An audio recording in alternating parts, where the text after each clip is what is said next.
Warning, this content is for entertainment and educational purposes only. This video is brought to you by First Detachment Nutrition. Battle tested, expert formulated. Use discount code AB10 at checkout for 10% off.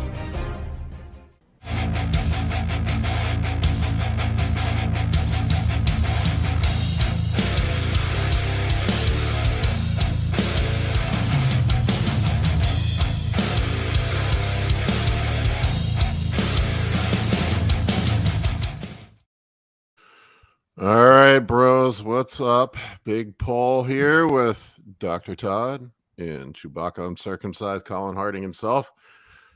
Colin had a birthday yesterday, man. I completely forgot. I was busting his balls about not going to the gym, and I completely forgot about his birthday, so I'm a shit friend. Nah, I would have been better off skipping the Italian restaurant and going to the gym. I went a little too hard in the paint at the restaurant last night. I've been shitting my ass out all night. I feel like shit today. It's not good. Hey, Todd, you're muted, bud. Yeah, I mean that's the issue I run into anytime anymore. Like I posted some pictures of the food I ate while I was on vacation, and people were like giving me shit about not eating trash, and I'm like, I just feel like shit when I eat trash, man. I had maybe 2 meals on vacation that were higher fat. Twice I had burger and fries, and it's like then I'm like shitting at 3 a.m. and waking up the next morning, my stomach's upset and I don't feel like eating. That's where I am at right now, man. That's the problem I run into anymore. It's just like my body can't process all that crap, high sodium, high fat food anymore. I think mainly it's the fat for me. Like I had some more gluten than I usually have. I had some bread and shit, and pasta, but I think it's the fat. Like it's just like so much fat all at once, and I get acid reflux. I had a glass of wine, like that always sets me off too. It sucks, man. Getting old sucks. Can't enjoy the things that you want to enjoy, even when you only have them as a treat. Todd, you got a compliment here on your interview with Cory. Yeah, well, thanks, Lucas. Yeah, it flew by. I was surprised that she hung in there. Originally, it was supposed to be an hour, and I guess she was having good enough of a time that she stuck around for the full 3 hours. I like the idea of a Joe Rogan thing where it's a long form conversation. You cover a bunch of stuff. Like I just was watching the Patrick Bet David interview with Alex Jones. And it's more intense than the usual Alex Jones fare on the Joe Rogan Experience. So if you got to give your channel a plug, man. Where can people go watch the Cory interview? It's Dr. Todd Lee's Anabolic University. Yeah, Todd used to have a banging channel until it got banned. I feel like we're both honorary graduates of Dr. Todd Lee's Anabolic University. That's where we started like 6 or 7 years ago. When Paul first started lifting weights again, before I joined him, he was finding Dr. Todd's videos back in the day, and we were learning so much from you, man. I was like, Colin, I think this guy's really smart. Don't judge him by this goofy hat he's wearing. What was the hat? It was like a Viking hat or something. You had on, yeah. You were really leaning into that. I had a Skyrim hoodie. Then the hood of the hoodie was the helmet. And so I would just throw the rest of the hoodie back. So I'd have a fabric Viking helmet on, and I would wear no shirt. And I talk about that on Cory's podcast, or the interview. It's like I did the demographic analysis, and men have a 3-minute and 40-second attention span, and women have a 2-minute and 40-second attention span. And that was in 2014. And if you're a woman and you're watching this, I'm not saying you have a 2-minute and 40-second attention span. I'm saying of the hundreds of women, the average attention span was 2 minutes and 40 seconds.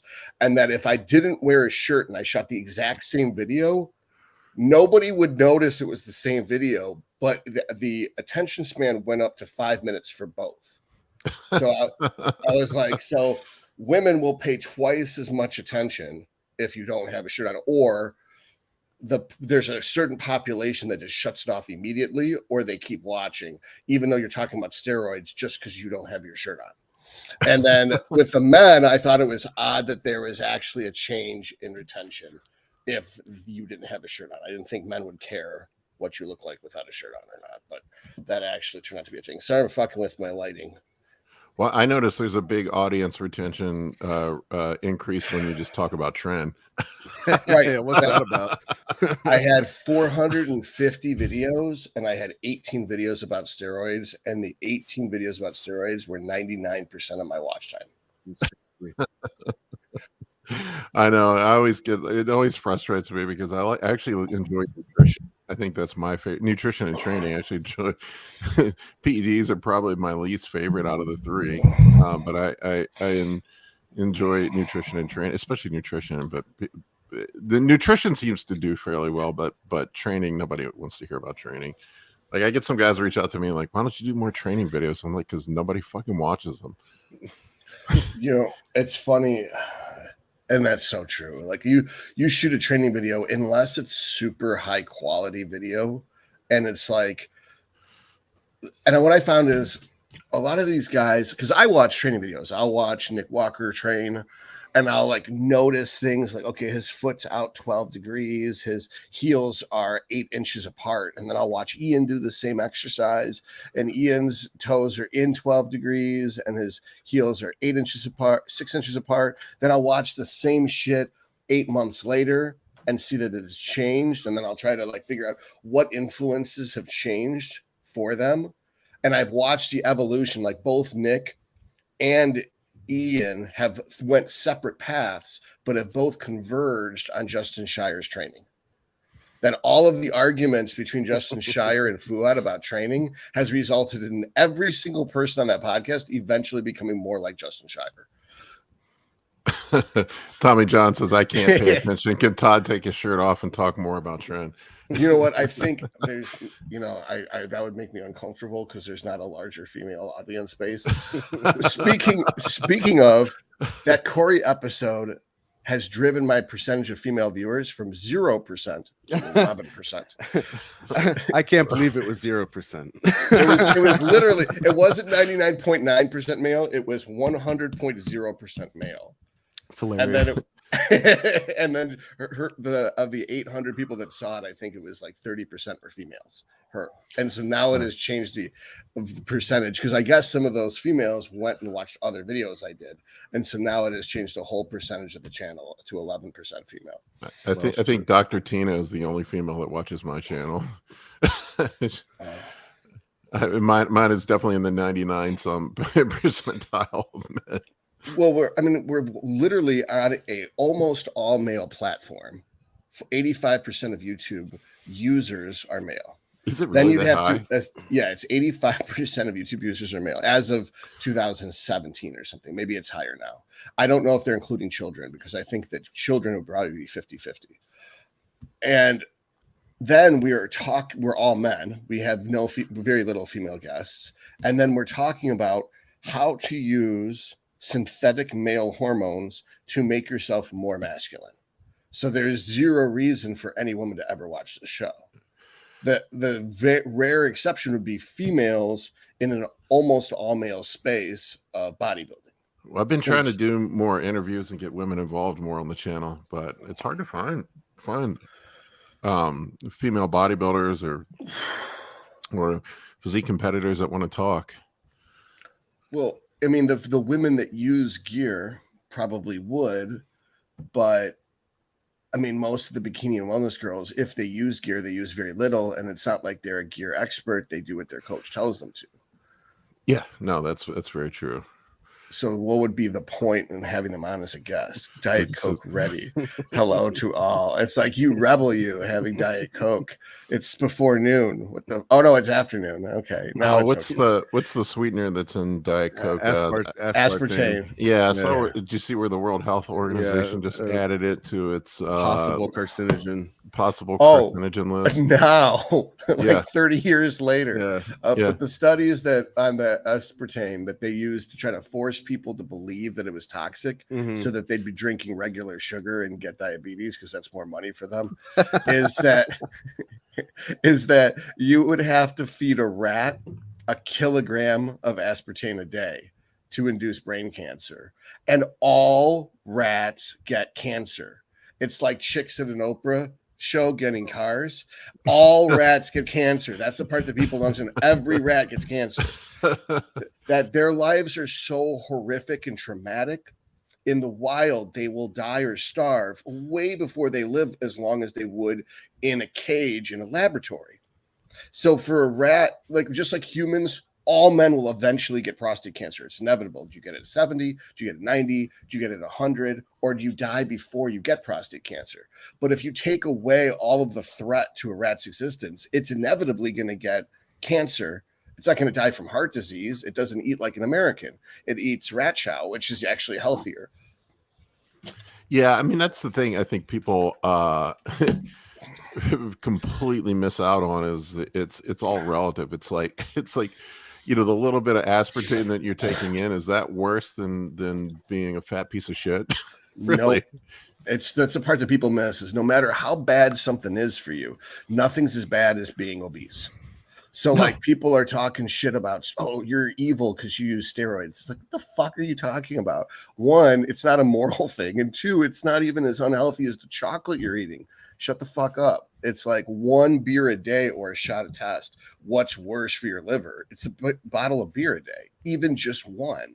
It's so out of proportion. I mean, you could say it's healthier than cigarettes, but cigarettes are still bad for you. Right. But I mean, but to say that it's worse for you than anything else in the world is the most preposterous thing, because most of the shit this hypocrite is eating is worse than any steroids anyone would take, even Trent. Yeah, that's the argument I always make. I'm like, is it worse than beer, cigarettes, and being overweight? I remember you I remember you bringing that exact point up with your fucking doctor that you were seeing at the time, like, and he was giving you shit because you dared to be honest about what you were doing. Yeah, my doctor, who was 50 pounds overweight and told me he wouldn't treat me because I was taking. He wouldn't treat you? Yeah. I was trying to get him to prescribe me some fucking blood pressure medicine. He's like, I won't do it until you get off the steroids. I'm like, are you fucking kidding me? That's right. I don't know, man. I would report him because that's actually illegal. Because it seems like it goes against the Hippocratic Oath. That's completely illegal because he has no direct evidence proving the blood pressure is secondary to the steroid use. That's his own personal belief. And that regardless of the cause, whether it's primary or secondary hypertension, you still have hypertension. So the correct method of treatment would be to correct the hypertension, remove the offending stimulus, retest, and if it's low, remove the hypertension medication. So he totally fucked medication up. Yeah, and you're not supposed to do that. Not for blood pressure. I mean, you could say that not for cholesterol, but I'm not convinced that the statins are actually improving life expectancy or quality of life. Did you get your air fryer finally, Colin, for your birthday? I did not. No, I've been doing chicken the way that Roman's been doing it in the slow cooker lately. So I don't need the air fryer quite yet. It's on my list. That's so much counter space, though. Somebody asked me if Roman was coming on today. The answer is I don't know. I did talk to him. He said maybe, but he said he had family in today. So I've got family in today too. He has a show in like 5 days, right? Yeah, yeah. And he did try to come on the last episode, but we were having technical difficulties. Yeah, I turned out he was texting me and I didn't notice. Yeah, me too. He was like he couldn't get in. So that chicken in the crock pot has been a revelation for me. It really helped me stay on my diet better lately. It's so easy and I'm so lazy. I used to do it like cut it up and season it, put it on a pan and do all the bake in the oven. Pain in the ass. So now I just dump the fucking breast directly into the crock pot, salt, pepper, a little bit of chicken stock, like almost enough to cover the breast, set it on 4 hours at high. And then I've got chicken for 3 days every time I need it. I don't know how wealthy you are, but what I used to do is they used to have roast eye of round Mhm. roast, Mhm. which is pretty much almost as lean as chicken Mhm. after you Yeah. trim the fat off. Mhm. And you can throw that in the crock pot with like carrots and onions and potatoes and stuff like that. Mhm. Yeah, And they yeah. have special seasoning for that. And I don't know Mhm. where to find it, but my friend Brad, he makes the best. He's like, dude, all you do is buy the seasoning. I'm like, it's so good. Where is Yeah. it? He's like, at the grocery store. I'm like, that does not help me. It's like a 1,000,000 square foot building. Where the fuck in the grocery store? Just ask an employee. I'm like, they don't know how to cook. It's Yeah, I like, do the the fuck you talking about? I do the eye around. I do the eye around in the crock pot, and then I put a little bit of Worcestershire sauce, or if I can say it, I can never say it. Worcestershire. Worcestershire sauce on Okay, it. wait, hold and- on, we let's should look get that to the one up. bottom of this. So, okay. Yeah, Worcestershire. Let's just look Well, this up. they in Britain they pronounce it Worcester, and then Shire is the surname, so it's just Worcestershire. It's really simple. People love to make a big deal out of it. It's All like right, here we go. so Worcestershire easy. sauce. There we go. Now I can say it. Thank you, Colin. You're welcome. So I'm yeah, I not usually just dump that in convinced. the. But if you're like a snooty Brit from the high the high crust society of London, you might say Worcestershire. But if you're from the actual place, they say Worcestershire. Worcestershire sauce. I put it on slow. Worcestershire. So we've got an R word who's saying it. Hold on. Worcestershire sauce. So let's say it fast because that's a little slow. Worcestershire sauce. Worcestershire sauce. Yeah. Worcestershire sauce. So now we know. That's what I always said though, is Worcestershire sauce. I try to say it so fast that you can't tell I'm mispronouncing it. Well, anyway, I put it on my eye around in the crock pot and dumped the Kinder's the blend on it, which is just salt, pepper, and garlic. Although I found I have to be careful with garlic. Garlic fucks up my stomach. Yeah. It's one of the nightshades, I think. It's part of the food mops. So Yeah, onion it is and a garlic FODMAP. is not. Yeah, that's what it's food map. But if you cook the shit out of it, it usually isn't as bad. Like, because if you get it like There's the more man raw. himself. Are What's you up, in Kolton? jail? You look like you're calling us from jail. It's like we're rating this. What do you call it? It looks like he's on like an MTV reality show right now. You have and 5 He's minutes for this being phone call. arraigned. he went in the room to like talk to the camera about his experiences with the other people in the house. Yeah, show us in the doll where they touched you. I don't know what I walked into.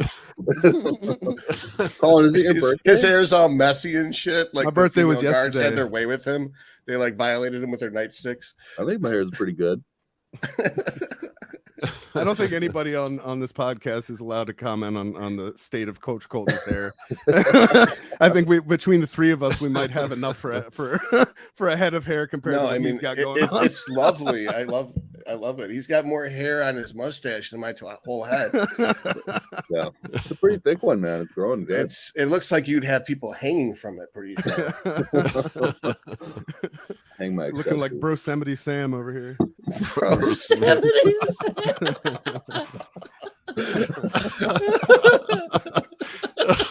Good Lord. It's the only reason I'm when on this show is to say shit like that. Well, that's what I say. It's like our producer's a stand-up comedian, so we were right there. We're like ahead of the curve because we're funny. Oh God. Oh, shit. Yeah, yesterday was my birthday, man. Had a good day. Awesome.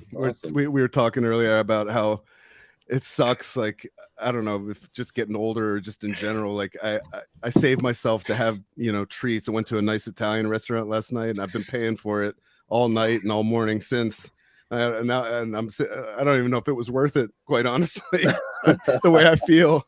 Like And shitting this is your why I guts don't out or eat what? shit Yeah, food anymore, yeah. man. I just can't do it. It was just I ate like gluten. I had a glass of wine, and then like a bunch of fat that I don't usually eat, and I've just been fucking penitent to the porcelain god all goddamn night. It's not fun. Yeah, it's kind of weird. I used to be able to like down pizzas and donuts and like wake up the next day completely fine, and now it's just like, holy shit! Like my eyes will be all squinty, inflamed, and my fingers get so bloated, and I'm like, I just feel decrepit. I was just I just kept thinking about was about how Nick Walker showed up to his birthday dinner with his Tupperware of chicken and rice, and and like I was like maybe he's right, because like what did I get? Right. I heard him talk about that, and he's like, to be fair, that I was on prep. He's like, I don't always do that. All right. It's become the stuff of legend, that's for sure. I mean, even if you're on prep, you would think that would be a scheduled off-plan meal. Like you can plan for that shit, but he probably just didn't want to. I thought what he did is he saved his calories for the cheesecake, because wasn't it Cheesecake Factory? Yeah.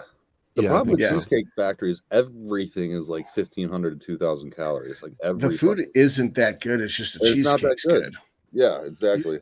I've talked about this before, but I know this because I had friends who worked there in the kitchen, and the reason why everything's 1,500, 2,000 calories is because they take a standard recipe and then they add a fuck ton of butter to it.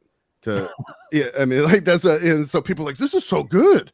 Why is it so good? Yeah. Take it home. What you don't finish next time you go to the Cheesecake Factory, put it in the fridge, and then look at it about a half an hour later, and you will see, the half stick of butter that they added to your food. That's a different ingredient. Yeah, that's gross. It is gross. That like just like that's how Gordon Ramsay makes eggs.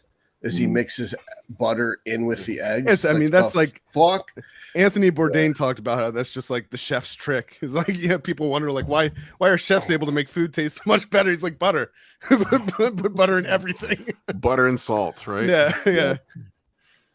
Whenever I make my food for people, like if a friend comes over and I'm making them food, or a girl comes over, it's like butter, olive oil, and then like a shit ton of salt. And it's like, how does this taste so amazing? You eat this all the time? I'm like, yeah. You're poisoning your dates. That's terrible. Bulking season. It's like, but that was like the whole gimmick was, it's like, I don't know what to eat. It's like, I'll cook for you. And then that's all it takes, right? Then it's like you've got them trapped in the web at that point. Yep.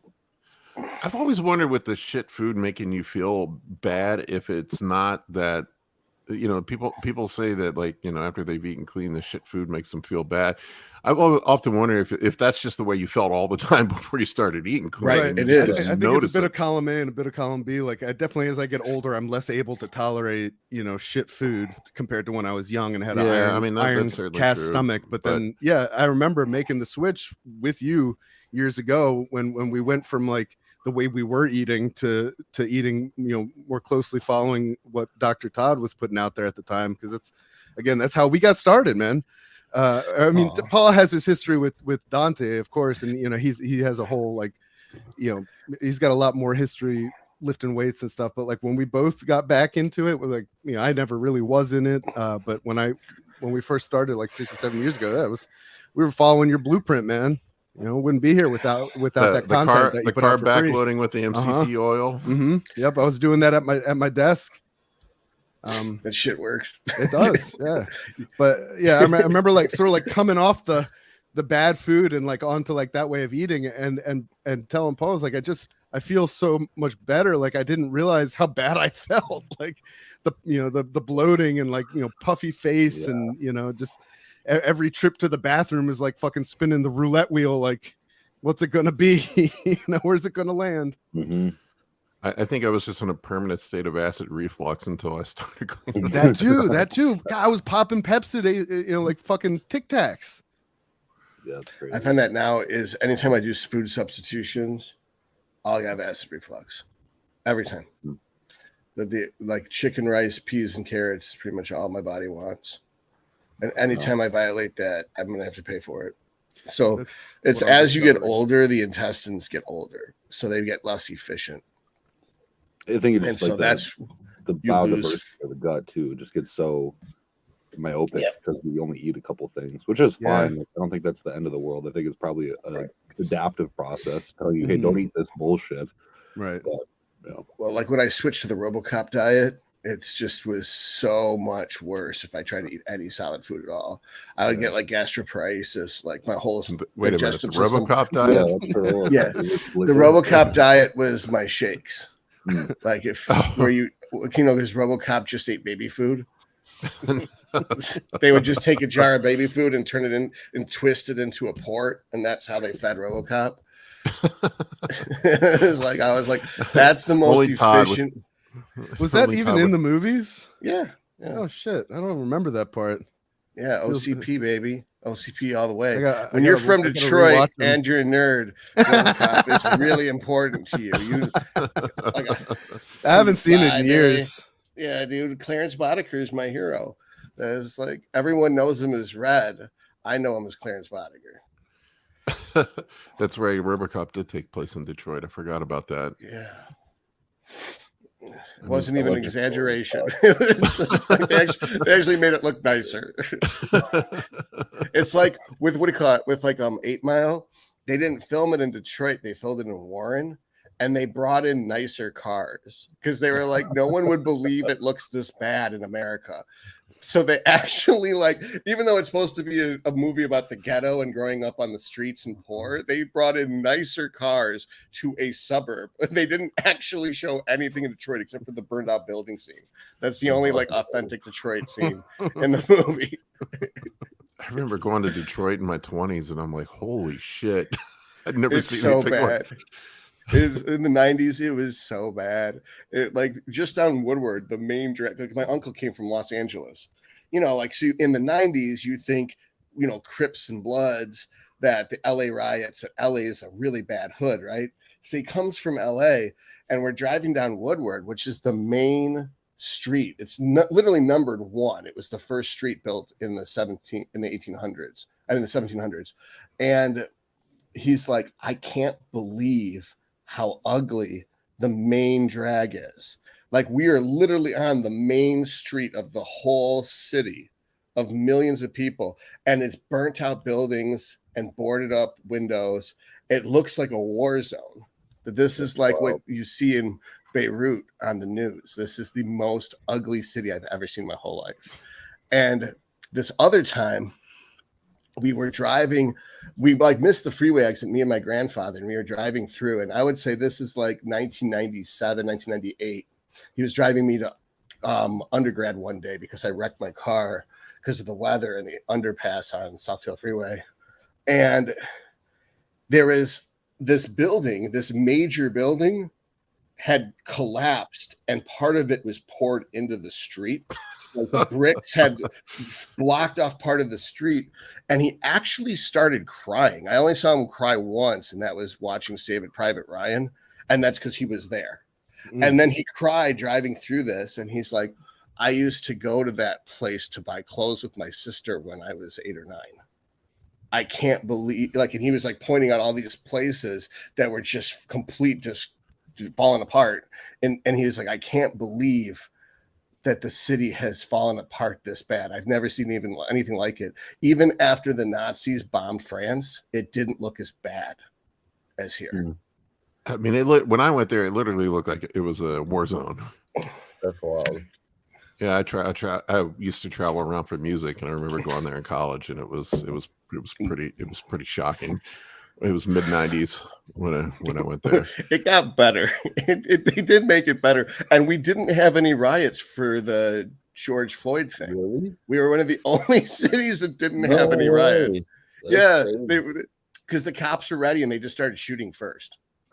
Like as soon as the crowd showed up, they with like tear gas, and just like they lit up the crowds with tear gas before there was the rioting. It's just like peaceful protest, tear gas, and so they completely. So that the suburbs like Sterling Heights and Grand Rapids got fucked up because they didn't know how to handle it. They're like, oh, maybe they won't break anything. No, Detroit doesn't fuck with that shit. They just shoot first. They're just like tear gas. I did want to touch on this. I don't want to get into speculating on what happened, but the Joe Aesthetics thing. I saw Steve posted a thing yesterday. I know Steve was super close to him, and a lot of people are close to him. I saw several comments, people asking about it, but I just want to be respectful. I don't think they know for sure what happened yet. He was a young guy and seemed to be loved by everybody. I honestly did not know who he was until yesterday, so I'm completely like out of touch with everything. But Steve, if you guys want to see something, Steve put up a pretty impassioned tribute to him. I guess him and Steve were very close, which I did not know. I watched that earlier. It was tough to watch, man. Yes, I think Steve's pretty tore up over the whole thing. I mean, he was tearing up on the video talking about it, but it seemed to be a sudden thing. They don't know what happened. I mean, the initial thing, like they said they thought an aneurysm, but I don't want to speculate on what happened, but I'm just trying to be respectful. I know there are going to be a lot of people out there saying stuff and trying to cash in on it because it's the hot thing on social media right now, but I want to be respectful of his friends and family. It's a tough situation. It sucks. Yeah. It sucks too because the internet's going to use this to swing some sort of, as they always do, some sort of gravitational pull to their videos and content, and talk about how it was, well, this steroid did it or this lifestyle thing did it, and it's like, dude, it could have been like people die for hundreds of different reasons a day. Dude, I did so many drugs and stupid shit when I was in my 20s. I should have died like 10 times. Yeah. So and it's just like usually if somebody that young goes, there has to be something wrong, something that's just out of the normal. Your body should be able to handle a lot at that age, I would think. Yeah. I mean, that Robert Kennedy episode of Joe Rogan got 40 million views. Yeah, I watched it. It was pretty interesting. That was the third most watched episode of Joe Rogan ever. And because he said a bunch of stuff that the media didn't like. Oh, yeah. Yeah. So I saw a sorry, switching gears. You said Joe Rogan. It reminded me. I was watching. Graham Hancock was on Andrew Schultz's podcast. I noticed that. I was like, that's weird that Graham Hancock, because normally for people who don't know, Graham Hancock was on Joe Rogan like 10 different times, and he met Randall Carlson on Joe Rogan, and then they went on to link forces because one was aware of geological events that took place 11,800 years ago, and one was aware of civilization changes that took place 11,800 years ago. And then they were able to sync that up, and the academic establishment tried to label them with every naughty name in the book. Mm-hmm. And then recently it's now been accepted that their theories are true about the origins of Atlantis or the pyramids all date back much farther than we actually thought. Right. And that there's a special called Ancient Apocalypse on Netflix. I haven't watched it yet. I'm going to. It's really good. It's really good. Graham Hancock's book, Fingerprints of the Gods, if you've never read it, is an excellent book. Yeah. Anyway, so that was a really cool podcast on Flagrant. They let him talk, like they just let him cook like the whole time. Basically, didn't get in his way. That's weird because usually Andrew interrupts people, like I just did to you. But I mean, it happens. But like it was, I think Andrew is like a big fan of Hancock, and so like he just wanted to listen mainly, and it was great. And then he was talking about how in I think October 24th he's going on Rogan to have a live debate with a member of the academic establishment as it pertains to archaeology, which is the first time that anybody from academia in the world of archaeology has agreed to even give a platform to a kook like Hancock. And I don't really believe he's a kook. That's like their terminology. It's funny with Hancock, like people like the establishment labels him as a kook, and he doesn't make any definitive statements. He just asks, what if? Yeah, no, he is always quick to like point out when he's like, I'm not stating a fact, this is unsubstantiated, it's my opinion, but it's it's based off this, that, and the other. Like he speaks very specifically. It doesn't. Yeah, they're just like it's like here's something that happened, and then he postulates maybe what we've established as truth might not be the truth. I mean, he basically is pointing out these incongruities and that are part of our history because they exist in the world. He's like, you can dive down off the coast of India or off the coast of Japan and see some shit that doesn't fit. Like have you gone down the Graham Hancock rabbit hole yet, Kolton? Yeah, I've gone through some of it. I watched the podcast that he's on in Joe Rogan. I've watched like all of those, and then that's about the extent of my knowledge. I just think the show ties it together really good. I would say anybody who isn't a Graham Hancock expert, just start with the show on Netflix because Joe Rogan, I think, produced it. He's in it. And the science that they use is pretty much irrefutable, kind of like the Robert Kennedy episode. Like you can't argue with it. It's too ironclad. It's the same reason. Well, you brought up the debate probably as a tie-in because Hotez won't debate Robert Kennedy. That he won't defend his bullshit. And it's like, I'm interested. And what Hancock said about the academics is he's like, I am a journalist and I'm trying to reveal the truth. They're academics, so their tenure is based off of their reputation. And that if every archaeologist had to admit that they've been completely wrong, then none of the shit that they've ever said has been valid. And that's why they have to prove me wrong in order for them to keep their jobs and keep their credibility, which is very similar to what we're seeing with the current administration.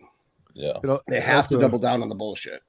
Reminds me of those old Gracie Jiu-Jitsu videos where they welcome people from other martial art styles back in like the late 80s and early 90s. This would happen a lot.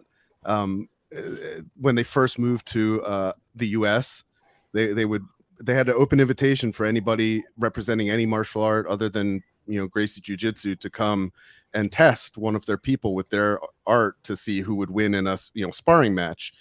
And you just would see these people come in who they spend 20 years of their life, you know, learning kung fu or you know, what have you, taekwondo or, you know, hapkido, and they were so sure that they would come in and demonstrate the superiority of their art. And the Gracies would take, like, you know, a blue belt, you know, like a 16-year-old kid, and say, okay, you're gonna spar this kid.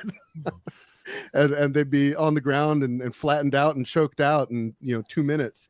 And anyway, the point being, like, it's so hard to, very few of those guys decided to swallow their pride after that and start training jiu-jitsu. You know, like, maybe there's something I missed, you know, clearly I got beat, so let me take a look at this art, be open like that. Most of the guys, they couldn't. They would demand a rematch, a third rematch, and then they'd storm out angry, and they never came back because it was too much damage to their ego to consider they spent maybe 20 years learning something that was ineffective. What's funny is Rogan actually addressed that he said that in the last 30 years, martial arts has advanced more than the last 3,000 years. Yeah, it's probably true. That ever since you integrated jiu-jitsu into the martial arts world, it was basically adapt or die. Every style involved ground fighting. And that's why you have what you have today, whereas it's the three pieces is boxing for your hands, Taibo, or Taibo, what do you call it? Muay Thai for your feet, and Jiu-Jitsu for the ground. I said Taibo. Billy Blanks. I didn't mean to say that.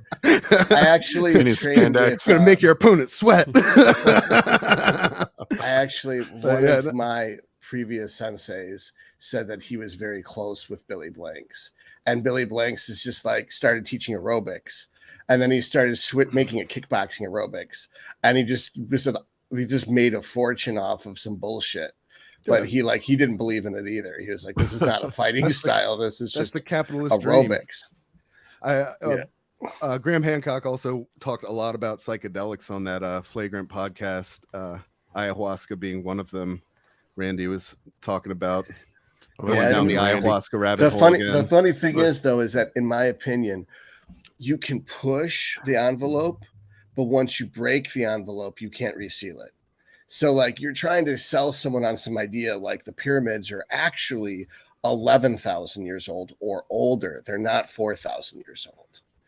And someone might listen to you. And then when you start talking about hallucinogens, now they're like, all right, this person's a nut job. Nothing they've just said to me is actually valid anymore. Wow. So I think you can push the hallucinogen shit if you're a doctor, maybe, and just don't get too weird with it. Or you can push that, or you could push that UFOs are real, or you can push that the pyramids are 12,000 years old or older. But if in the same conversation you push that aliens are real, the pyramids are 12,000 years old, the pyramids were built by alien, and I love hallucinogens, now no one's going to give a shit what you just said. That's true. You got to know your audience. But, right. So just assume that they're more conservative, more skeptical than they might be. He just had some really interesting stuff to say about that on that podcast too. Anyway, that's all I got to say. I watched. I really like Graham. So if those of you fucking really cool. check it I out. think You want to a get some lot of- questions in? Yeah, let's do it. Let's do it. Sure. We got one here from S225.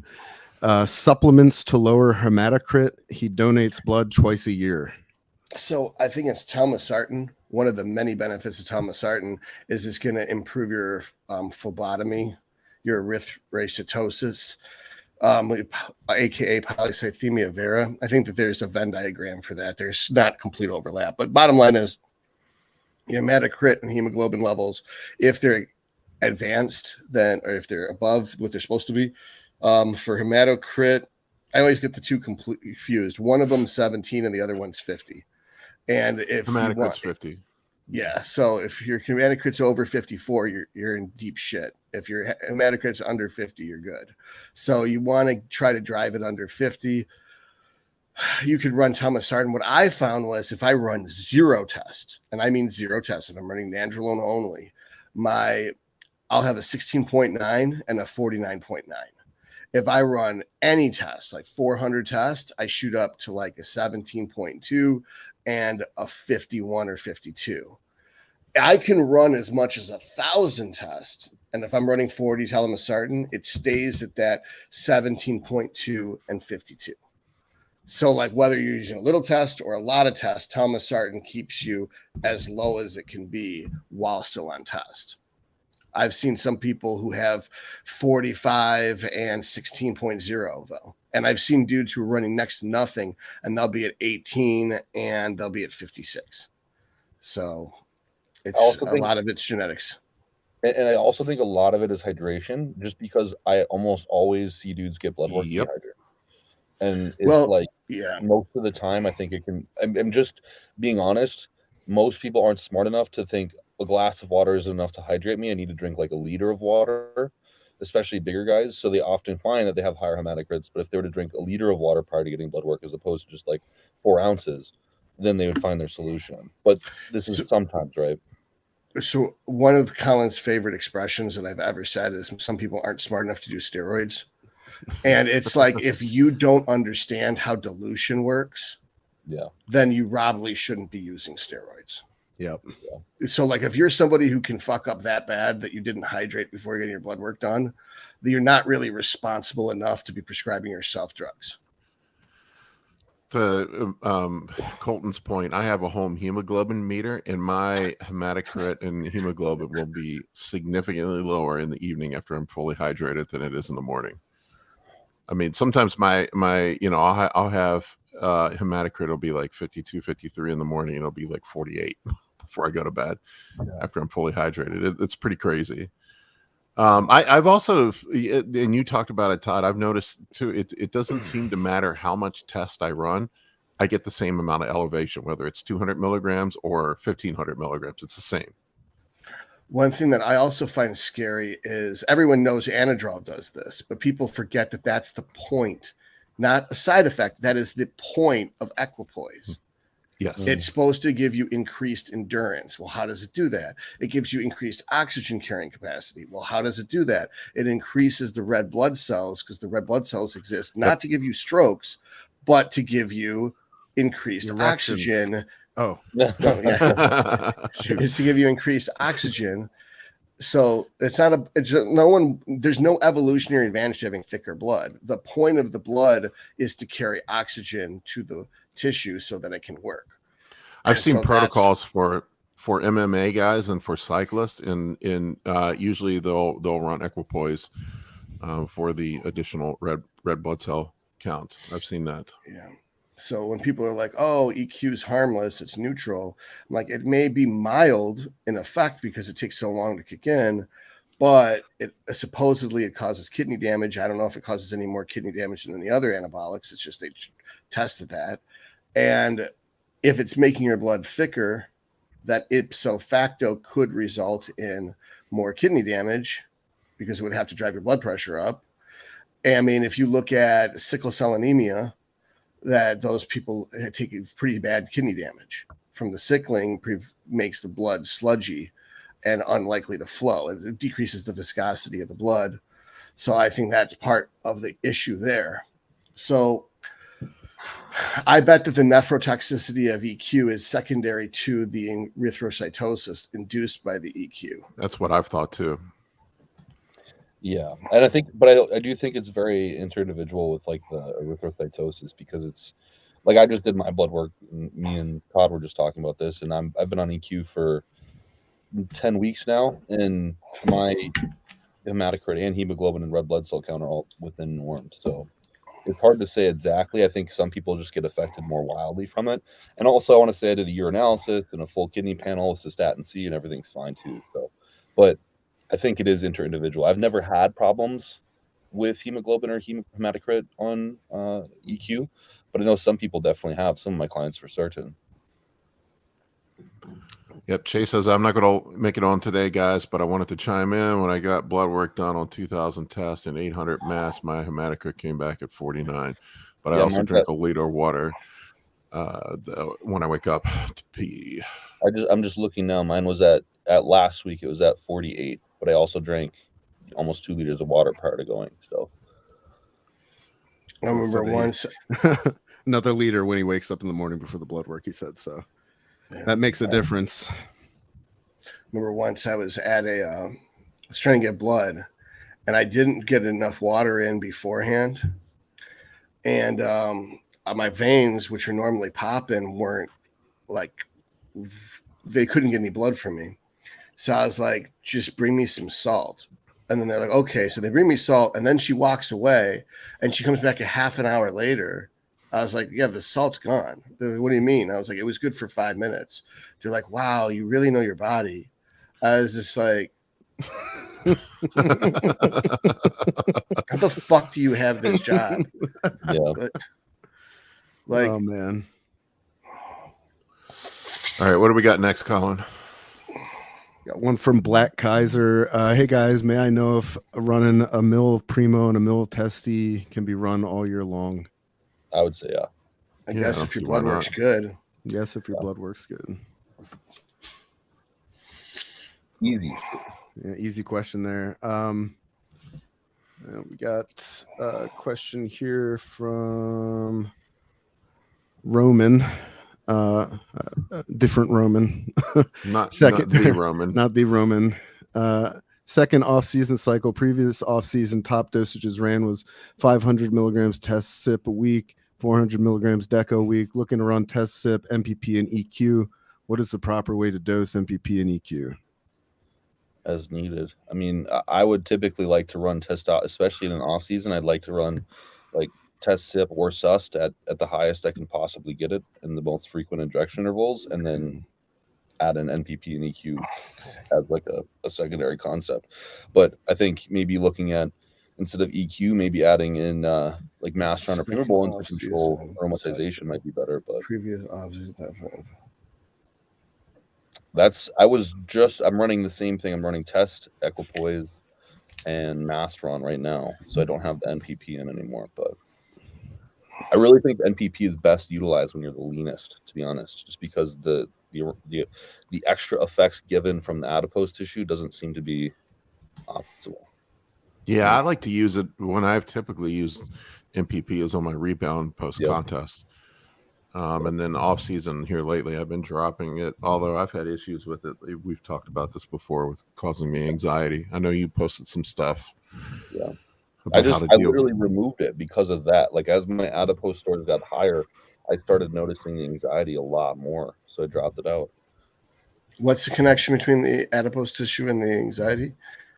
I'm unsure if it's the, excessive production of the aromatase enzyme from adipose tissue or what's exactly going on there.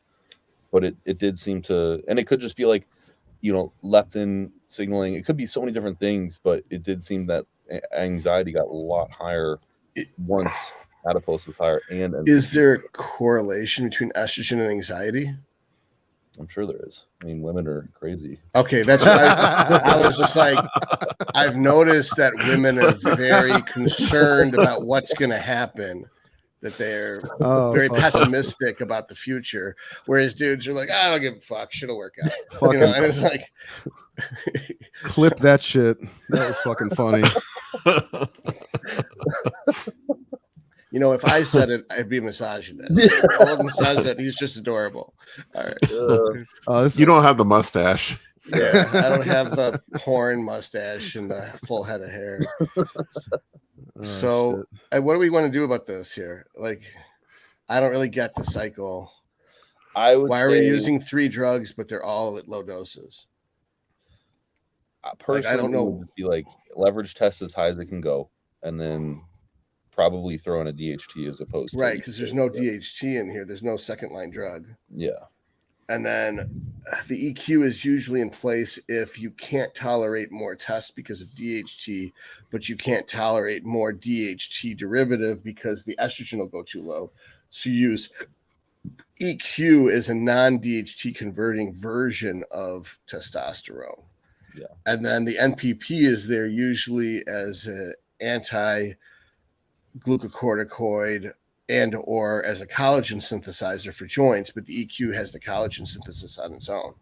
So I don't know when you would ever use EQ and NPP in an off-season situation. To me, you'd use Test Sip, Masteron, or Primo if you're made of money, and then either EQ or NPP for a third-line agent if you've maxed out the first 2 drugs. Yeah.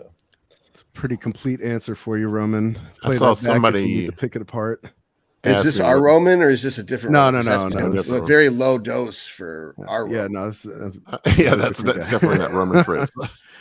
I saw somebody ask me what brand of hemoglobin meter I had. I have one of the old Keto Mojos that'll actually check your hemoglobin and hematocrit, but they don't do them anymore. They said the FDA shut them down from doing it. They can't package it in with the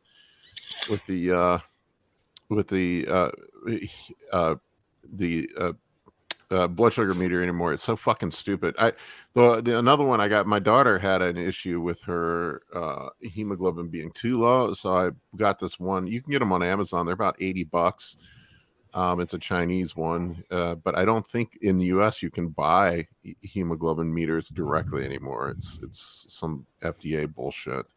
They just want to make money, make you go to the doctor so they can. What you do is you go donate blood, and when the nurse walks out of the room when they pre-check, you put that shit in your pocket. Man, that's too much fucking work. I just want to do my own shit. I don't want to have to trust some phlebotomist. They still sell them on Amazon. You can get them. You can get actual, but they're the one I got. The other one I got. All the instructions were in Chinese, so you had to figure it out. Sort of figure it out on your own. All right, what do we got next? Let's see here. I got one here. I suspect potential troll, but always a fun question, guys. Is bodybuilding really a sport, and are bodybuilders really athletes? He's one of my clients. Oh, okay. He's real. I got you. Okay, I'm not sure if he's fucking around or not. Someone seems like them's fighting words. So I'll tell you a story. I'll be right back. So, long story short, I'm at this girl's house, and her roommate just hates her guts, right? And because the girl's hot and the roommate is not. So her roommate's constantly trying to get in this girl's head and fuck with her. And I've only known the girl for like a couple hours, but I can see it's a persistent thing where this poor girl lives in this home with this woman that treats her like shit. And she does so in a very passive aggressive way. So she's like, the girl just won bikini. And her roommate's saying, well, you're not a real athlete. And she goes, yes, I am. And I was like, I got this. And she goes, it's quiet instantly. And I was like, you're suggesting that walking on stage in a bikini and twirling in a circle isn't a sport. And she goes, yeah, it's not. And I'm like, okay. And I was like, I got this. I was like, what about the other 364 days when she goes to the gym and lifts weights? That's what I was going to say. And then she was like, I was like, the day of the show is an exhibition demonstrating the work that the sport of bodybuilding is. It's just posing. The sport is the actual building of the muscle and the burning of the fat. Yeah. And then they're like, oh, I was like, so it is a pageant one day a year. It is a sport 364 days a year. Yeah, And it's like a test of performance. It's like, it's such an easy thing for me because when I'm in the gym, and I'm not trying to be a douche, but people come up to me and they always comment like, dude, you're lifting fucking insane weights, or like, how do you do this? Or like, I'll do hit on the fucking Stairmaster for as long as I can go. And people are just amazed by this shit. I'm like, that's an athlete, like someone who can physically perform beyond the capabilities of an average person and do it as a objective thing, like try to actually get to an end goal because of it. That's bodybuilding. Like, that's what it is. It's like perform at your highest tier and ability so that you can change and morph your physical features to a certain category. That part's the sport, right? Obviously, standing on stage is just like the public I don't know what I'm trying to say here, like publicization. Whatever I'm trying to say of the physique you've built, right? So it's like, yeah, I don't know, like my physical capabilities are far beyond what an average person is, so I don't know if I'd call it a pageant. So another example would be art gallery. The painter's there wearing a suit. People are walking around looking at his paintings and purchasing them. If someone was to walk up and be like, this isn't art, you're just standing there in a suit. And then they're like, listen here, shit for brains. I had to paint these. When I was painting it, it was the art. Yeah. This is the unveiling of the art. The unveiling isn't the act of art. It is the creation of art is the act of art. So the term bodybuilding isn't body posing, different verb. So you have a body posing exhibition of your bodybuilding prowess, because you can't have an audience in the gym watching you lift and comparing you to other. However, social media lets us film our videos with YouTube and demonstrate what we look like and how much we're lifting. And now bodybuilding can be more than a 1 day a year sport with a pageant. You now actually have the option of televising your athletic activities. Yeah. I have a simple answer for that. Anytime anybody comes at me with this one, I'm like, come do a 16-week contest prep with me and get up at 5 a.m. and do cardio and posing. And you tell me after that 16 weeks if it's a sport or not. Yeah. Man, fuck that. Just come do a leg day with me. I think 99% of people will change their fucking tune after that. Yeah. What's funny is Guy Sister said I played baseball, played football, I played soccer. I even did male cheerleading. Bodybuilding is the hardest sport. Yeah, I played multiple sports, and there is nothing harder than a fucking contest prep. Yeah. I was in the military for 8 years. Not a single year of that military time was harder than like a single prep. 1 year? 8 years. Oh, 8 years. That makes more sense. I was like, what'd you get kicked out for? Were you were in the Army? Mm-hmm. Todd, you're gonna have to work harder, bud. Derek says, the more I listen to you, Todd, the more I like you. You can pretend you're a dick all you want, but I get it. So Cory actually called me out on that.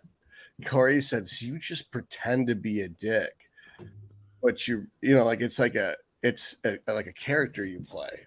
And I was just like, I guess so. It's like she was trying to imply like it's a way of protecting myself. It's like you push people away so they can't hurt you. And I was like, yeah, I'm a cancer.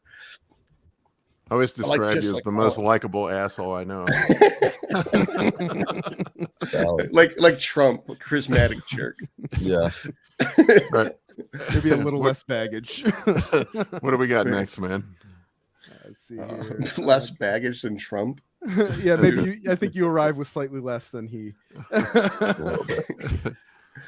We got A Rex. Hey guys, I've been taking 40 micrograms of Cleanse and one. I think he means Clen. Yeah, you're right. Sorry. Cleanse? Which Cleanse? My question is, which would be better pre-workout and which would be better pre-cardio? Take both of those pre-cardio. Don't take either of them pre-workout. You don't want stimulants before you work out. It fucks up your pump. I don't know why people do that.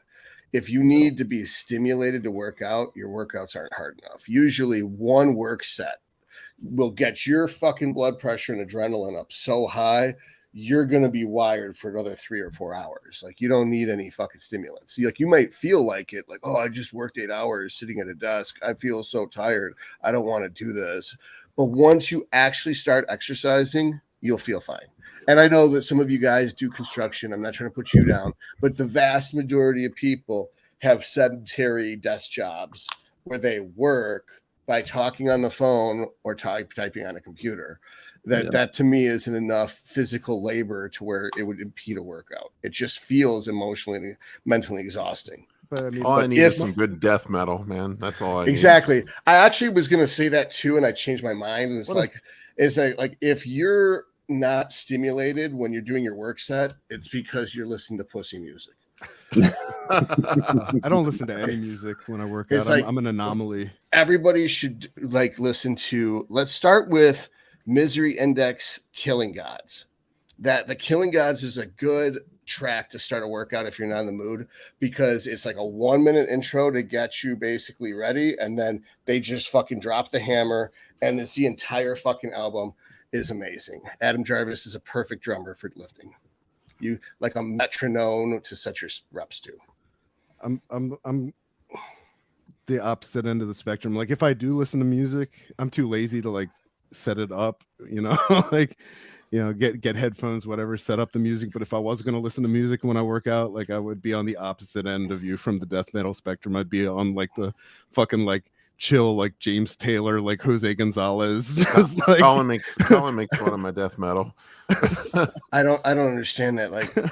If they literally have one is heavy metal, and you use it as a tool to lift heavy metal objects. They couldn't make it any clearer. It's what the fucking shit's for. Straight up, I don't need the fucking aid to access my rage. Oh, rage? It's okay. There.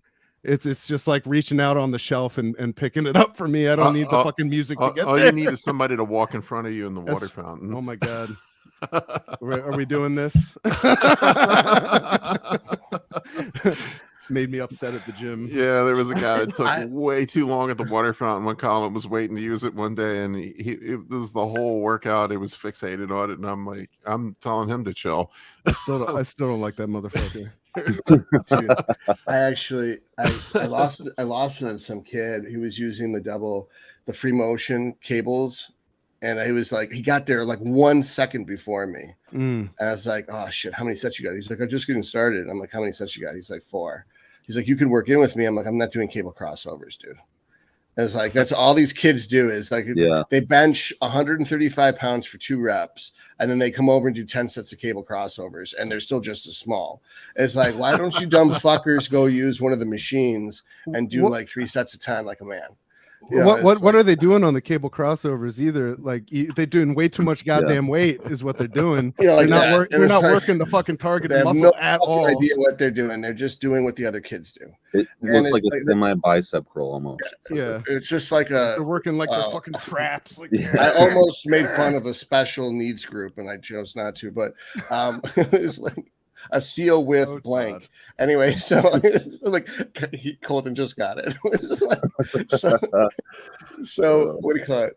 That I was I go, okay, and I walk away. I go fill my shaker cup. I come back. I set my shaker cup down near him. He's just standing there.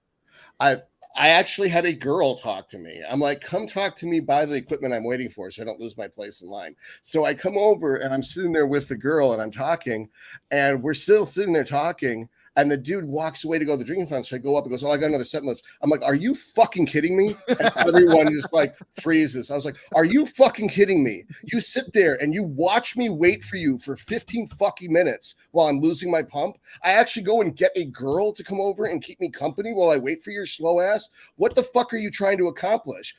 Losing muscle faster by sitting here doing absolutely fucking nothing are the secrets of the cosmos in your fucking phone? And then he just sorry, man, and he runs away. And then this dude is doing stretching on the floor right there, because that's right where the how girls will walk over and they'll grab a mat and they'll get dumbbells and they'll sit and do leg lifts, their fire hydrant, they're peeing on a fire hydrant, and they'll do this with dumbbells for 6 hours and accomplish nothing. There's this crowd there watching, and I was like, oh, was that too much? And he was like, no, that kid was just on that machine way too fucking long. I didn't realize you were waiting for that. That was rude as fuck. I was like, He wasn't even stretching. These weren't even active rests. He's just fucking sitting there. And it's like, I think that might be another Todd Lee classic. Are the secrets to the cosmos in your fucking phone?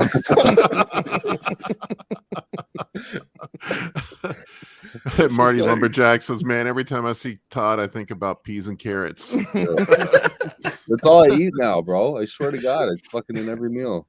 it's so good. Like It's when you good. smash the peas with the fork, and then Yeah, you eat it, and it's the Oh. only sugar you've had all day, and you're like, "Oh Delicious. my god, this tastes so good." Especially like, do you do what I do and put them in the bowl with the soy sauce? I do. I put a fat amount of peas and carrots in a bowl, a bed of rice, and then the meat, and then soy sauce. Yeah, it's fucking delicious, man. Yeah, And man. then like With a the- little with bit of the- this umami. I do the seasoning, exact it's like same mustard thing. seasoning. Oh, fuck. Just if you put the soy sauce in at the bottom with the peas and carrots, they'll absorb the soy sauce, so they're more flavorful. They're like flavor crystals in the rice. You gotta make a YouTube video about that. How to cook. I peas and probably carrots. should, You but should. people will just bitch that my kitchen's dirty. Fuck that it. they Todd can't used to get- have his cooking videos up. His kitchen is disgusting. I was like some good ass recipes, man, and it's like nobody wanted to cook like that because they're like, I get so disgusted looking at your kitchen. No. I don't know if I told you this. I had a girl. Well, she wasn't a girl. She was like a woman. She had, there was this hot girl, and I ended up banging her mom, and I took her mom home, and so her mom's in my kitchen, and she's like, "You never get sick, do you?" I was like, "No, why?" And she goes, "Your kitchen is so fucking dirty. You must have the most amazing immune system, or you would be dead by now." I was like, "You want breakfast?" And she's like, "No, Absolutely not. absolutely not." I don't think Todd ever washed any of his pans. There needs to be a tour of this. What's the I point? need If to you see. just heat What's the the shit point? up, it's like the temperature increases and it kills the bacteria and it's extra protein. Just throw that shit in the autoclave. It's fine. I think they call that seasoning, right? Yeah. Right, You're well, seasoning the pan. it's like my mom used to throw out sponges. I'm like, watch this. I take the sponge and I throw it in the microwave and I put it on 2 minutes. And then I pull it out. It's like, there you go. It's a new fucking sponge. And she's like, I don't understand. I was like, of course you don't. That the bacteria is dead now. That they've actually microwaved human shit. And after 2 minutes, all the bacteria in shit is dead. This isn't made of shit. It's a sponge. You're good. I'm sure that smells good. It smells terrible. You can stick it in a plastic bag if you want. Then the house won't smell. Oh, God. We need like the fucking like rainbow star, like the more you know, flying over the screen after you says It's not June anymore. It's July now. Stop cleaning We your have to sponges, pull all the microwave them. rainbows down. Dude, has Fucking anyone noticed that? microwave your This is the, sponges and your shit. oh God, he is peas and carrots. So, like, have you noticed that there is an active rebellion against Pride Month this last June? Yeah. That I've never heard of this before. It's like, oh, it's Pride Month, and no one cares, right? And then maybe they do, but like no one really gives a shit. It's like, oh, it's another month, it's Pacific Islander Awareness Month. It's like, oh, because we forgot about Guam, let's give Guam a month. It's like, I just don't understand it. But it wasn't like toxic or harmful to anyone either. But this year, there's this huge anti-Pride Month thing going on, and I didn't know if anyone noticed that. I put in my story that there's a Pride Month sticker about Baphomet. Let me see if I can find it. I couldn't believe that this Target was selling shirts that were. Oh, man, we're treading into dangerous territory here. I saw that. Yeah, it's the thing says Satan respects pronouns, and it's the Pride colors, and I was just like, wow. What the fuck is going on? Yeah. And it's like people were really upset about it. So they pulled it. They pulled the shirts from Target. And so I guess there's a lot of trans people that said they were going to bomb Target. There's like bomb threats to Target for pulling that shirt. And it's just like, hey, like they're not pulling the shirt because they're anti-trans. They're pulling the shirt because a lot of people were anti-Satan and they didn't like the shirt. It has nothing to do with them not promoting Pride Month. It's that they were promoting Pride Month, and the backlash from them promoting Pride Month was so toxic to their business because businesses are for profit. I feel like pro you. Target made a mistake and hired like somebody for like, you know, product design who used to work at Hot Topic or something like that. It was the Bud Light girl, the Bud Light executive that got fired.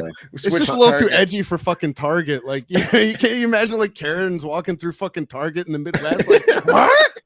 This ain't what? You know, like they can't handle that shit.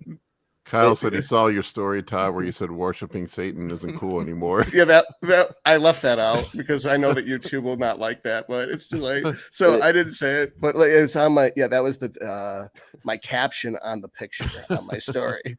It's just like this guy ruined Satanism. I think it's a culmination of all the recent events that have been happening with Budweiser, with Andrew Tate, with Africa, you know, deeming that completely illegal, with like, I think it's everyone just realizing there's extreme extremism with it, and that like LGB is cool, but the like T part, HD TV part, like no one really gives a shit about. You know, it's like, well, they took away the Q. Yeah, like, where did Q go? What did they do with? And I always thought it was confusing because L, B, G, Q. I thought that the Q and the G was redundant. Now, that's because of my ignorance. I'm not a gender studies professor over here at Harvard. I don't know about all of your predilections and what they all mean, okay? But I thought that Q and G were synonyms. So it just seems extra confusing for no reason. Yeah. Yeah. And, you know, the more you include into this little group, that the more you dilute its message. Yeah. So, like, you might want to keep it straightforward. Yeah. And that's the thing is I think all these companies are, like, not selflessly trying to provoke this message. They're like doing it for marketing points, right? And it's like people are seeing that they don't give a shit about you. Well, like, it's so ingenuine. It's so offensively ingenuine. They're like, oh, let's try to cash in on what's trendy. It's like, it isn't trendy. It isn't trendy. Like, whether trans people went from 0.1% of the population to 2% of the population, you're going to offend 80% of the population by marketing this 2% of the population. Leave it the fuck alone. Right. It's like, if you really want to respect someone, don't point at them and call them out. Right. Just leave them the fuck alone. Like, if they want to do their thing, don't pay any attention to them, just like you wouldn't pay attention to anyone else. I was talking There's too much money to be made to do I was talking to someone, and I'm going to be very careful when I say this because of YouTube, that he is of a minority, and someone beelined over to him because he was the only minority person in the party, and was like trying to kiss his ass because he was a minority, and she was the head of diversity. And of course, she is a white woman, right? And so she was basically saying, like, I want to make sure people use the right words around you people. And he's like, you realize that's more offensive because what you're saying is that that people have to pick their words carefully around me like I'm a 5-year-old rather than just talking to me like any adult. And I think that I don't know where these people come up with this idea that the individuals want to be handled with kid gloves and disrespected by being treated like they're ultra sensitive pussies, except for the individuals doing it are so sensitive. They expect everyone, they project their sensitivity on everyone else. They think, I'm such a fragile, unique snowflake.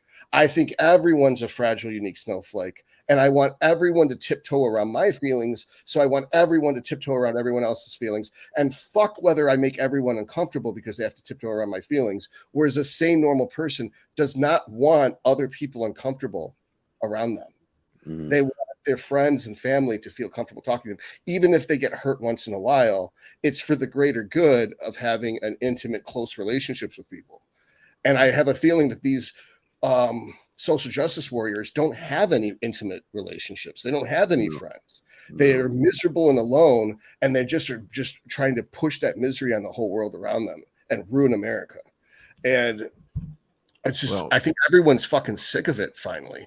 And I don't think it has anything to do with Pride Month specifically. I think it's just that the silent majority is sick of being bullied by the ultra extremist left, and they're finally fighting back. And the last straw was last month. Well, I'm just going to go ahead and demonetize this video right now before YouTube does it. Did you actually get like, okay, is there punishment points? Like, do you get like demerits if you get demonetized versus if you demonetize yourself? I don't know how they rate stuff. They do have a strike system, but yeah, they. I honestly don't know how they're very vague about it.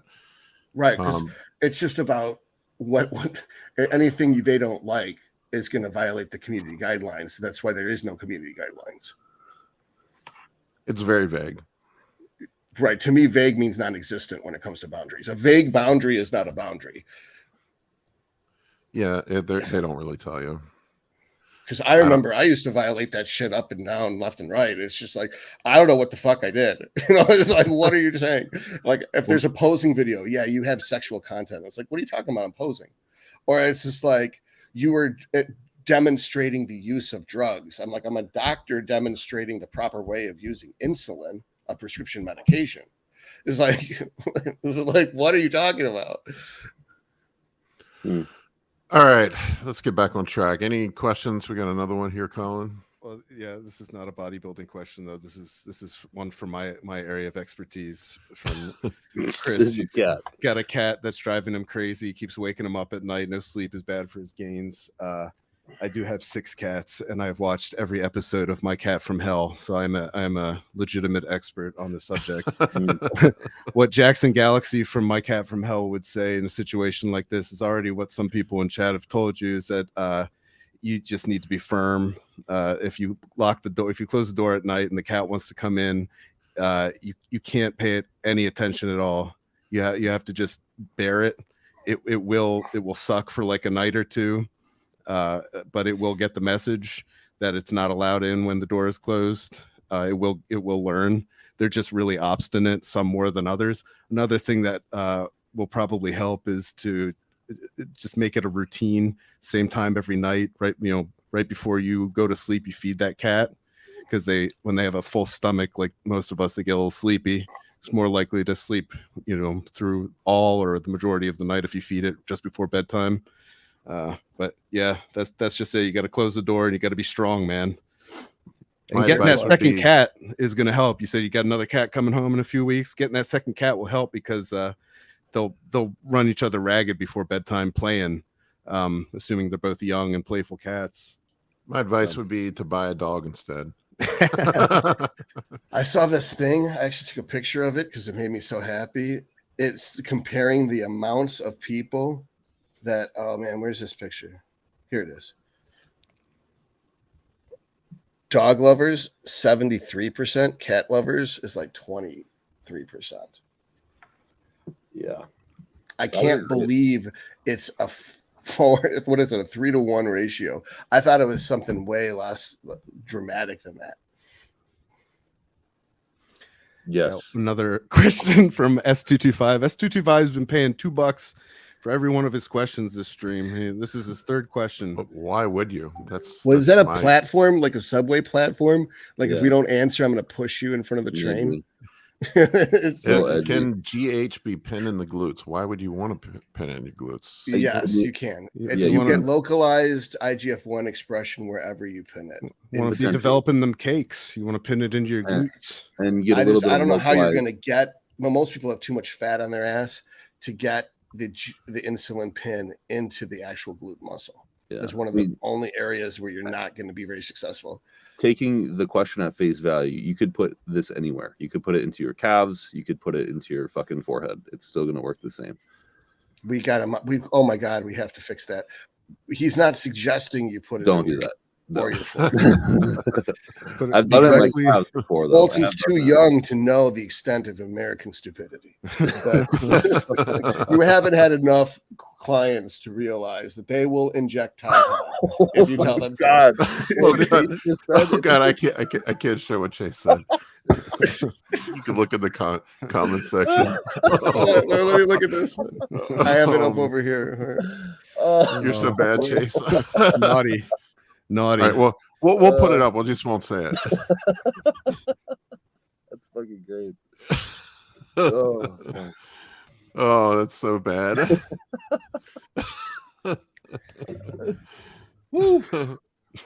Spicy. I didn't know anyone else noticed.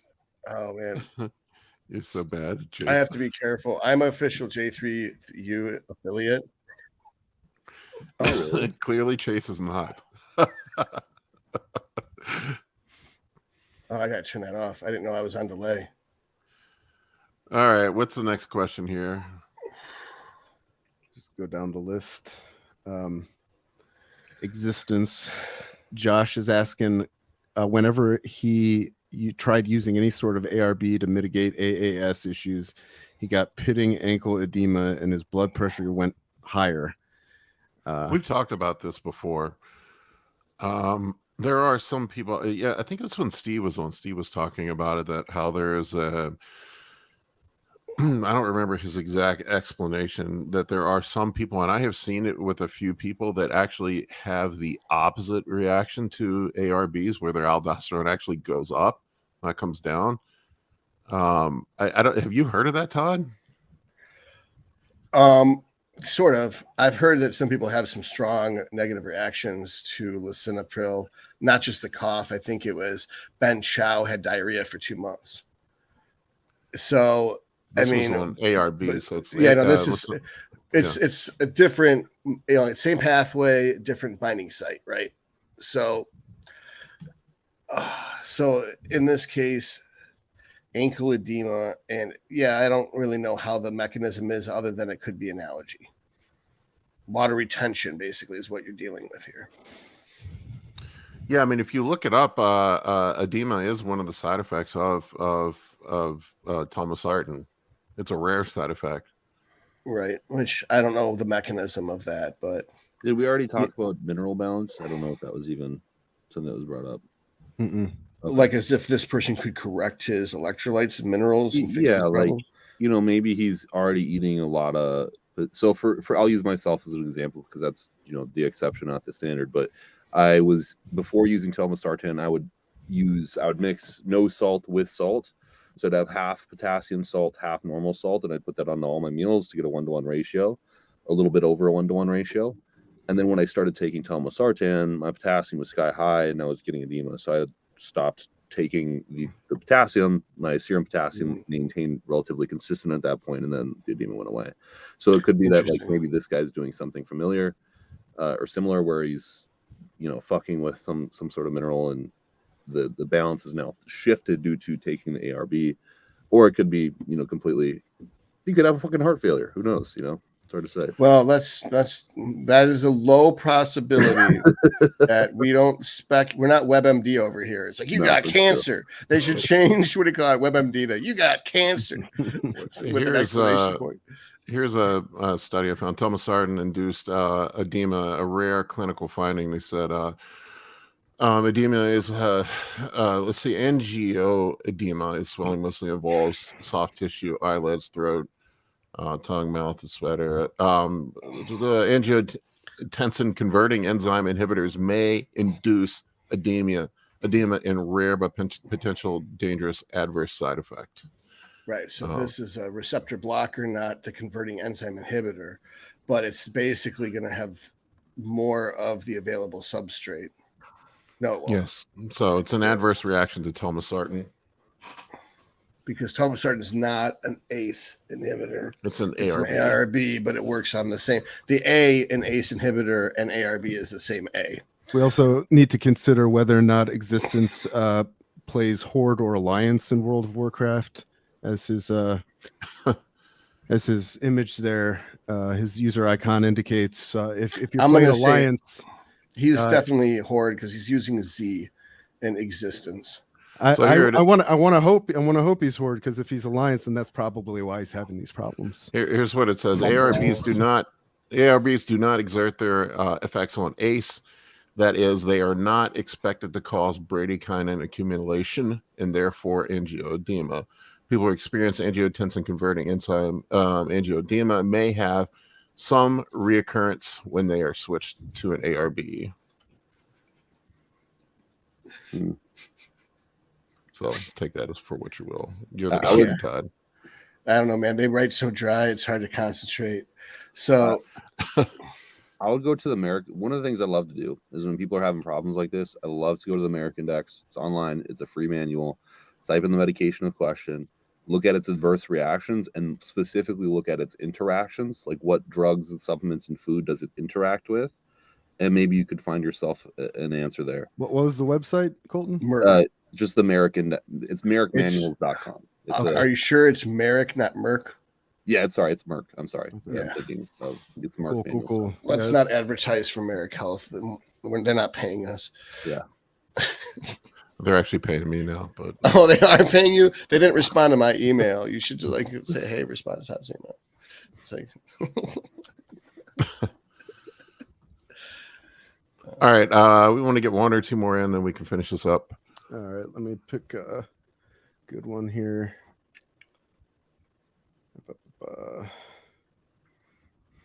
Sorry.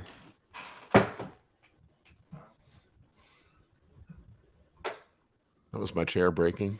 Really? I was leaning back to see what the hell my puppy's doing in my chair.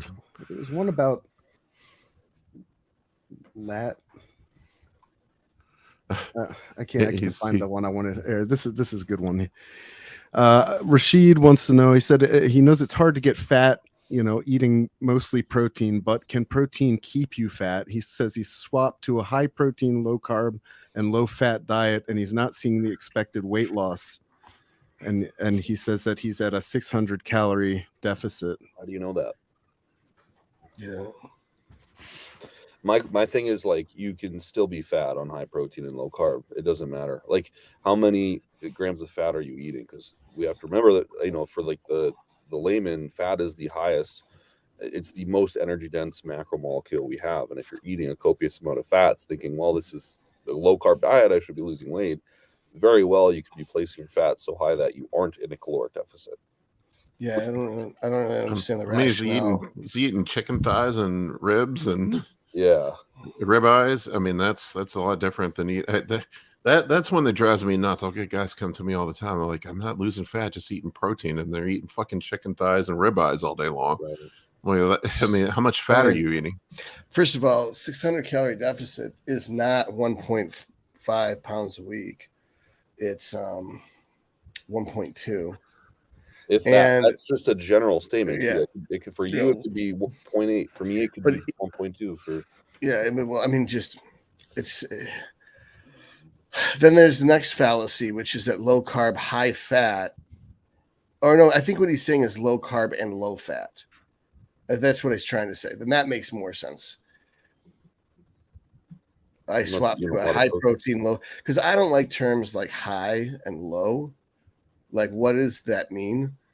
Like, if 50% of your calories are from protein, 25 from carbs, 25 from fat, versus I've got 40% calories from protein and 15 from fat and 45 from carbs. Just the standard way to doing this is like 30, 50, 20. 30 protein, 50 carbs, 20% fat. Or you do 1.5 pounds of protein per pound of lean body mass, do 0.3 grams of fat per pound of lean body mass, and the rest of your calories come from carbohydrates. And you should palindromically load them so that they build up to your pre-workout meal, and then the other large carb meal is your post-workout meal, and then they dissipate after that. So roughly 30, 60, 90, 90, 60, 30 if you're doing 360 grams of protein per day. Did you guys see that study where they took people and had them estimate what their calories and in the average person? I think it underestimated the caloric intake. It was like 60 or 70%. Yeah, I believe crazy. It. People have no fucking idea what they're doing. None. I didn't until I started weighing my shit. Yeah, so I would say, Rashid, like start with weighing and measuring everything if you're not already doing that. Like that's like don't eyeball it. What's funny is I assume everyone weighs all their food. Yeah, you can't. Which is the stupidest thing ever, because that's obviously not the case. But I can't conceive of a reality where someone takes a paycheck, but they don't actually check to see if the number on it is right.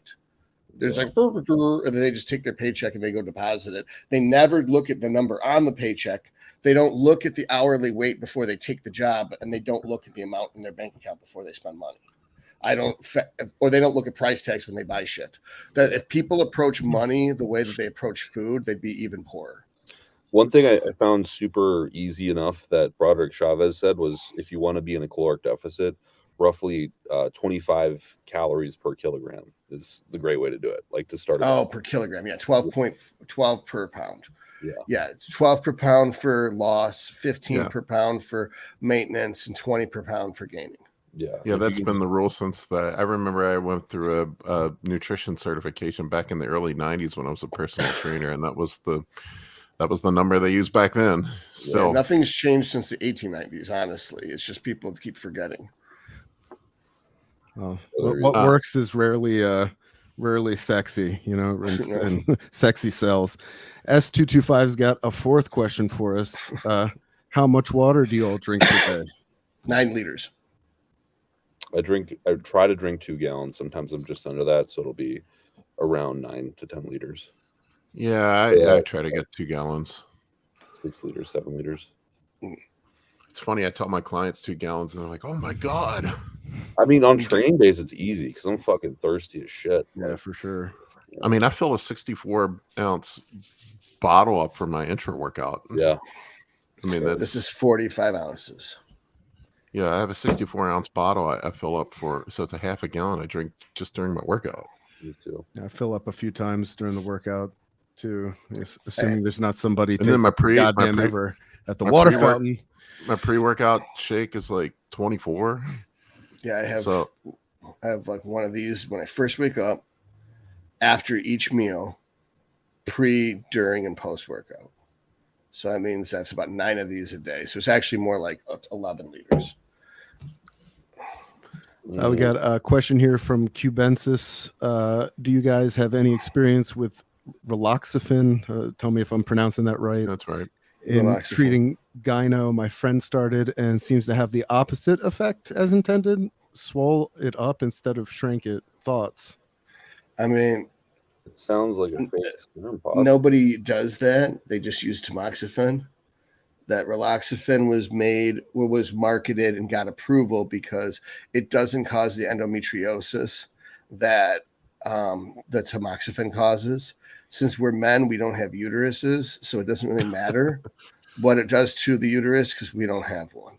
So tamoxifen's way cheaper than Raloxifene, and that's why tamoxifen's what's used. I will say that this most recent time that I tried to clear up a breast mass, I got 90% reduction in 2 days in tamoxifen, then 8 more days saw no resolution of it. Then when I stopped the tamoxifen, then the rest of it went away. So not only is it a partial agonist, in some tissues, partial antagonist in some tissues, reverse agonist in some tissues. It can have a reverse agonist effect to a point, and then a partial agonist effect, and then when we remove it, the partial agonist effect goes away. Cool. Yeah, I've found Raloxifene to be useless, to be honest with you. Tamoxifan's better. It's just been my experience. I've tried it before. I don't think it's worth wasting your time on, to be honest with you. All right, guys. Kolton disappeared, but I think I need to wrap this up. My daughter's patiently awaiting over here at the side for me to take her to the grocery store after she got up at noon. So I need to feed my children. I appreciate each and every one of you. Thank you for watching today, and take care. See you later.